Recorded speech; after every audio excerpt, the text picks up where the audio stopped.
Le joyau de Monrovia tient désormais à peine debout. L'emblématique hôtel du Corps, qui surplombe la capitale du Libéria, a été l'un des premiers établissements 5 étoiles sur le continent.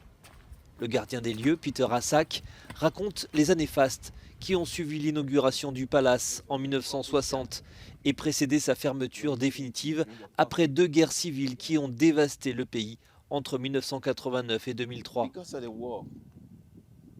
Tout ça est à cause de la guerre. L'hôtel est resté pourtant ouvert pendant la guerre. Il y avait des gens qui habitaient ici comme le président intérimaire. Et juste après la guerre, le gouvernement intérimaire a lui aussi pris possession du bâtiment.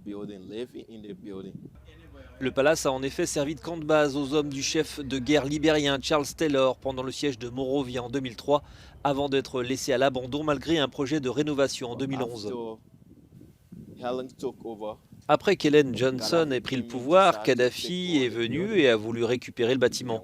Il voulait le louer, alors le gouvernement a dit aux gens qui s'étaient réfugiés ici de quitter le bâtiment. Mais le projet de rénovation est tombé à l'eau avec la chute du dictateur libyen en 2011, laissant l'hôtel du Corps devenir un repère de toxicomanes et de squatteurs. À cause de la guerre, il y a eu pas mal de mouvements de population, explique cet habitant du quartier. Certaines personnes sont venues se réfugier dans l'hôtel et ont fini par le squatter. Et comme le projet de rénovation n'a finalement pas fonctionné, l'hôtel est abandonné, même s'il vient d'être sécurisé. Aujourd'hui, il ne reste plus grand-chose du luxe d'antan. Quelques inscriptions, un cadre bucolique et une vue imprenable sur l'Atlantique.